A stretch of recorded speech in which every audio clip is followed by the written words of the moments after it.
You are watching Shadowen, where the stories are real, and the fear is too.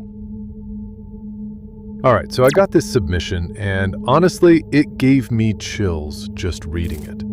It's titled The Voice in the Canyon, and it's one of those where you don't really know what to make of it, you know? Like, your brain just kind of short circuits trying to process it. So this happened a few summers back, right? Me, Kevin, and Ashley. We were gonna do this big backpacking trip out in Arizona, kind of near the Navajo Nation, but like just outside, you know, not trying to disrespect anything. We planned this thing for months, literally, like watching YouTube videos on how to pack ultralight, buying those stupid expensive water filters. Kevin was all about it. He'd read a bunch of stuff about proper trail etiquette, leave no trace, all that. Ashley was mostly there for the Instagram photos, I think, but she was a good sport. I was just there 'cause, like, free trip, right? And I needed to get away from, I don't know, everything. My job was sucking. My girlfriend had just dumped me for some dude who wore those tiny little hats. It was a whole mess. So, canyon hiking. Sounds great. We drove down in Kevin's beat-up Tacoma, windows down the whole way, blasting some awful pop music that Ashley picked. My ears started ringing after like 2 hours, just from the wind. We passed through this one tiny town, just a gas station that smelled like old coffee, and a general store with like 2 cans of beans and a dozen flies buzzing around. I grabbed a bag of those really cheap, greasy cheese curls, the kind that stain your fingers orange for a week, and a warm Gatorade. Cost me, I don't know, $4. Felt like highway robbery, but whatever. We were getting out there. The first day was fine. Hot as hell, obviously. Kevin had this map, one of those super detailed topographical ones, and he was all intense about following the contour lines. Ashley kept stopping to take pictures of cactuses or like the vast expanse of nature. I was mostly just trying not to trip over my own feet. My left boot kept rubbing a blister on my heel, even though I'd worn them in, I swear. It was just one of those annoying little things that adds up, you know? By the time we found a spot to camp, down by this dry creek bed, I was pretty cranky. We set up the tent, made some freeze-dried chili that tasted like dirt and sadness, and then just kind of watched the stars. They were incredible, I gotta say that. So many of them, just everywhere. That's when it started, kinda. Not anything big, just sounds. We were pretty far out. Kevin said we were like 5 miles from the nearest trail, 10 from any actual road. So we shouldn't have heard much besides crickets and wind. But we heard coyotes, a whole pack of them off in the distance. And then, one closer, super close, like almost right in our camp. Kevin got a little jumpy, kept shining his headlamp around. I told him to chill. It was probably just one of them curious, you know? But then it wasn't just barking and yipping. It was something else. Like a long, drawn-out howl. But it didn't sound right. Too full. Too much like a human trying to do a really bad impression of a coyote. And then it stopped. Abruptly. Like someone just flipped a switch. That was weird. We tried to sleep. I mostly just tossed and turned. My blister was throbbing, and I had this weird itch on my big toe that I couldn't reach in my sleeping bag. Ashley was snoring, which was extra annoying. Kevin was just still. Too still. I could feel him lying there, just not moving. Around maybe 2 a.m., I heard it again. This time, it was closer. And it wasn't a coyote. It was a baby. Like a crying baby. Out in the middle of nowhere. My heart literally jumped into my throat. What the hell? We were miles from anything. We looked at each other, Kevin and I. Ashley, of course, was still snoring like a damn train. Kevin whispered, "Did you hear that?" I just nodded, frozen. He said, That's not right." The crying continued. It wasn't like a normal baby cry, though. It was too consistent, too perfect, like a loop. And it never really changed pitch or intensity. It was just the same exact wail, over and over. It sounded like it was coming from the mouth of the canyon, maybe a quarter-mile away. Kevin, being Kevin, started unzipping the tent. I grabbed his arm. "Dude, no! What are you doing?" He looked at me, eyes wide in the dark. "What if someone's out there? What if they need help?" I hissed. "What if it's not someone?" He just gave me this blank look, like he didn't understand. Like he hadn't heard all the campfire stories, all the warnings about places like this. He started to crawl out, and I remember feeling this weird, deep dread. Like my gut just dropped. I swear I could smell something then, too. Not like campfire smoke, not like dirt. Something meaty and wet. It made my stomach churn. I tried to pull him back, but he was stronger than me. He just kind of shrugged me off and slipped out of the tent. I heard his footsteps crunching on the gravel, moving towards the crying. I stayed in the tent, huddled in my sleeping bag, trembling. Ashley still hadn't woken up. I kept telling myself, "He'll be back. He'll be back." But the crying baby sound kept going. And then another sound joined it. Kevin's voice. "Hello?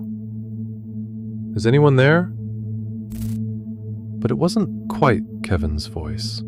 It was too clear, too echoey, like it was coming from multiple places at once. And then it started repeating itself, like the baby's cry. "Hello? Is anyone there? Hello? Is anyone there?" And it started getting closer. I pulled my sleeping bag over my head. My entire body was shaking. I could hear the footsteps again, outside the tent. But they weren't Kevin's. They were too heavy, too clunky. And there were more of them. Like something was dragging something else. And the voice kept repeating, "Hello? Is anyone there?" But it was changing, getting deeper, more guttural, less human. It sounded like someone was trying really, really hard to sound like Kevin, but they didn't quite get it right. Like a bad voice actor, but for a nightmare. Then I heard scratching on the side of the tent, right next to my head. My breath hitched. I squeezed my eyes shut. I could feel the tent fabric bulge inward, right by my ear.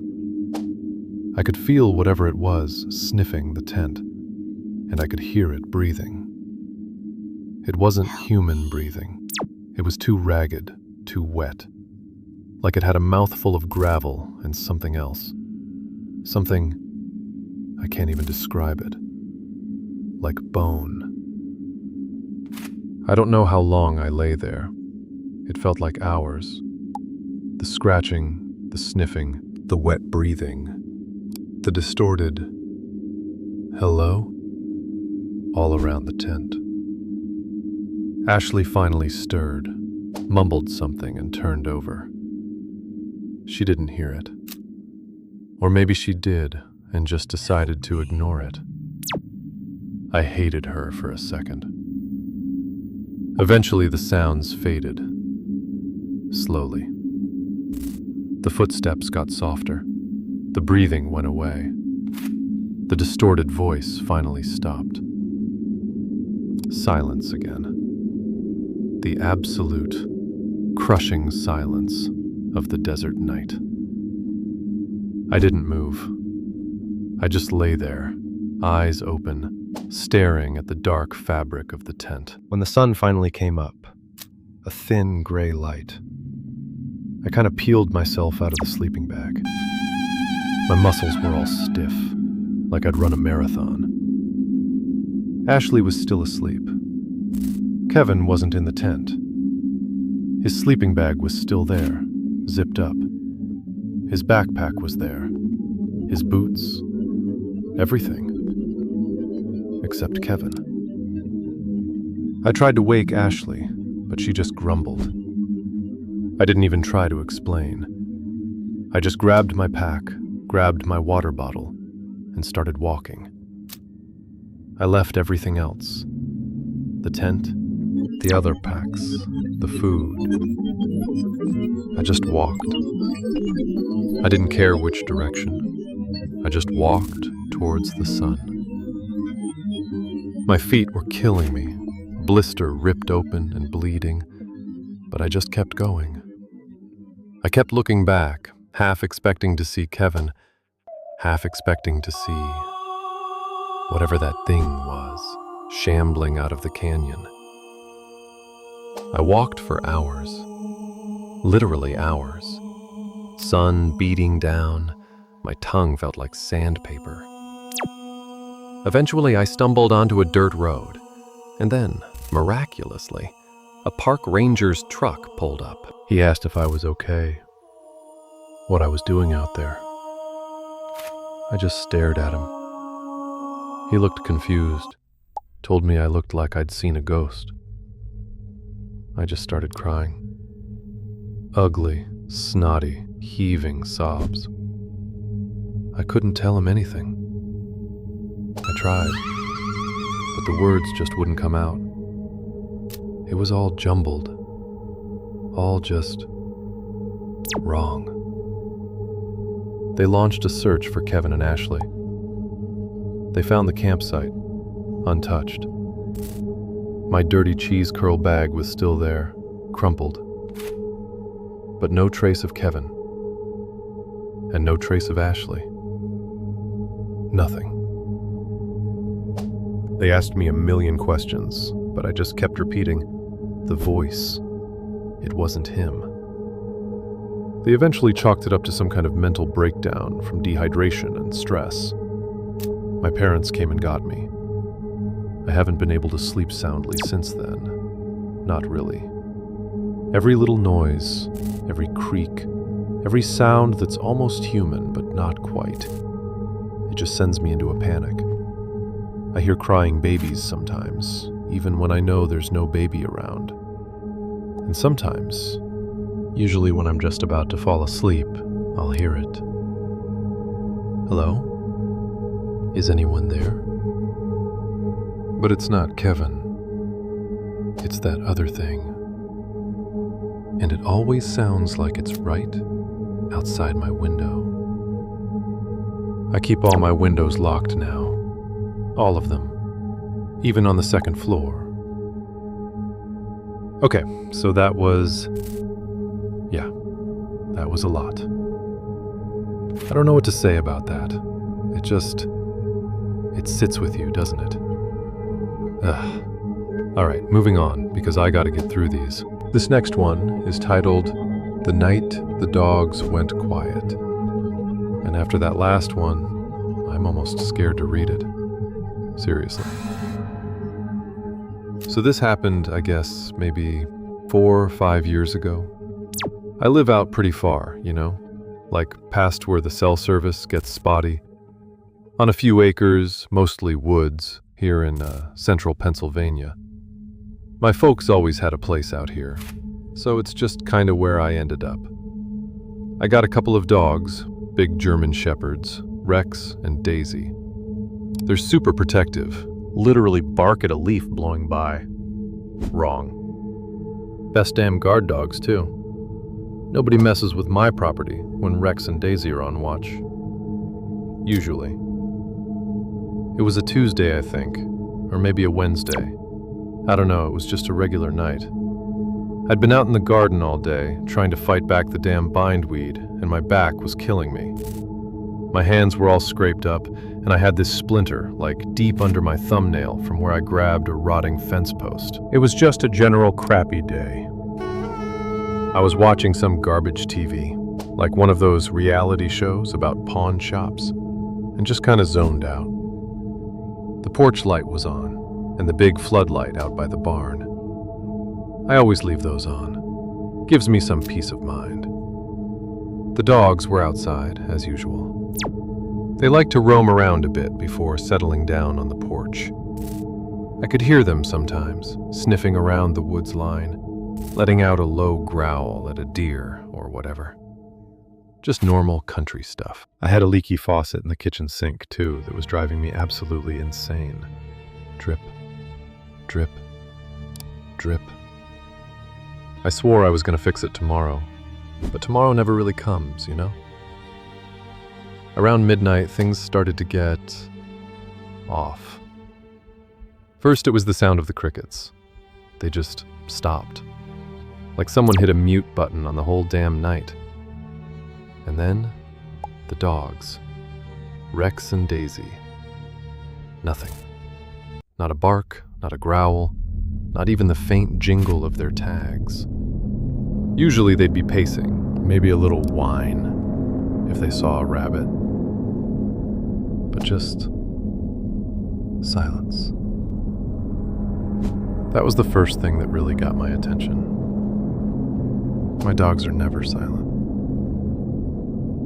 I got up, felt my old joints creak, walked to the back door, looked out through the little window.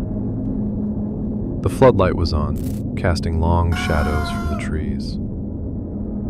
Nothing. Just the dark woods. I called out, "Rex? Daisy? You guys out there?" My voice sounded loud in the sudden quiet. No answer. Not even the usual happy gallop of their paws coming towards the door. I started to get a weird feeling, like that splinter under my nail was suddenly sending jolts of fear right up my arm. I grabbed my old hunting rifle, just in case. Don't worry, it wasn't loaded.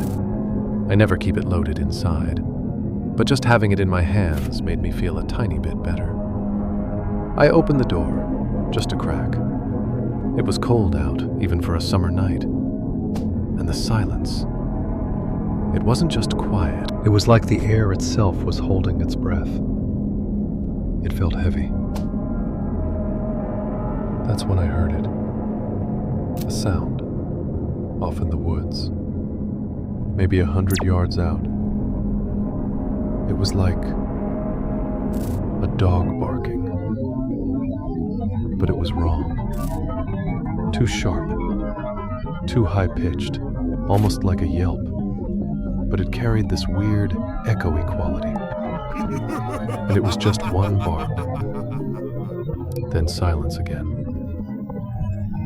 My dogs don't yelp like that. Not Rex, not Daisy. I listened harder. And then I heard it again. Closer. Like it was moving. It was a bark. Then a pause. Then another bark. But each one was a little different, like someone was trying to figure out how to bark. And then, something else joined in. A sniff. A really loud, wet sniff. Like something big was trying to smell the air, right outside my line of sight, just beyond the edge of the floodlight. I pulled the door shut, real slow. My heart was pounding in my chest so hard I could feel it in my ears. I just stood there, rifle still in my hands, listening. And then I heard it, right outside my window. A scratching. Not like a branch. Not like an animal trying to climb. It was like fingernails. Long, hard fingernails, dragging down the siding of my house. Scrape. Scrape. Over and over. It sounded like it was circling the house. I crept to the window in the living room, the one that faced the woods. I peered through the gap in the blinds, careful not to make a sound. The floodlight was shining bright, cutting through the darkness, and I saw it. Or a part of it. At the edge of the light, just barely visible, was this thing. It was tall, too tall. Like a man, but all wrong. Its arms were too long, hanging down to its knees, and they were skinny, like sticks. And it was hunched over, like it was trying to hide itself, even though it was already kinda hidden by the shadows. Its skin looked gray, almost leathery. And it had this weird, jerky movement, like it was trying to walk normal, but it kept stumbling or lurching. Then it stopped right there, just at the edge of the light. And it lifted its head. And it looked right at my window. I couldn't see its face clearly. It was too dark, too shadowed. But I could feel its eyes on me, like it was drilling holes into my skull. And then, it did something that it still makes my blood run cold. It opened its mouth. And it smiled. But it wasn't a human smile. It was too wide, too many teeth, and they were too sharp, like needles. And as it smiled, I heard a sound. A giggle, a wet, awful giggle. It sounded like a little kid giggling, but it was coming from that thing. And it was layered, like 3, 4 different voices, all giggling at once, all through that unnaturally wide smile. I fell back from the window, stumbling over a rug. My rifle clattered against the wall. I just backed away, slowly, until my back hit the kitchen counter. I could still hear the giggle. It wasn't outside anymore. It sounded like it was inside my head. And then, I heard another sound, my voice, saying, "Hello? Is anyone there?" But it wasn't me. It was that wet, layered voice. And it sounded like it was coming from the other side of the kitchen. I spun around. Nothing. The kitchen was empty. Just the damn leaky faucet going drip, drip, drip. But I heard my voice again. "Hello? Is anyone there?" It was closer this time, like it was right behind me. I dropped the rifle. I just sank to the floor, pulling my knees to my chest. I couldn't breathe. My heart was a drum in my chest. I shut my eyes, squeezed them tight. I started humming, really loud, to try and drown out the voice. Play with me. Anything. Just anything to not hear it. I hummed some stupid song from that pawn shop show. Just nonsense. I don't know how long I stayed like that, curled up on the cold kitchen floor, humming to myself like some kind of lunatic. Eventually the humming faded. The house was silent again. No dripping faucet, no voice, Come play no with scratching. me. Just nothing. I finally dared to open my eyes. The sun was coming up. A pale, weak light filtered through the kitchen window. I slowly got up. My legs were stiff. I walked to the back door and peered out. The floodlight was off. The porch light was off. The sun was just barely touching the tops of the trees. And then I saw them. Rex and Daisy. They were lying on the porch, curled up, almost like they were sleeping. I rushed out, calling their names. They didn't move. I knelt down. They were cold, too cold. And their eyes were open, just staring up at the sky. And they had this look of pure, unadulterated terror frozen on their faces. Like they'd seen something that had literally scared them to death. And there was this smell, like rotten meat and something else. Something foul. I buried them out back, near the old oak tree. I haven't gotten new dogs. I don't think I can. I still live here, on the property. I still leave the lights on, all of them, every single night. And sometimes, late at night, when the crickets go quiet and the wind dies down, I'll hear it. Just a faint sound, like a sniff, or a single sharp bark off in the deep woods. And sometimes I hear a giggle, a wet, awful giggle. And it always sounds like it's coming from right outside my window, but I can never see anything, just the darkness. I bought a shotgun, and I keep it loaded now, by my bed, always. If these stories messed you up as much as they messed me up, then please, consider subscribing to Shadowen. We've got more coming, a lot more, and it just gets worse.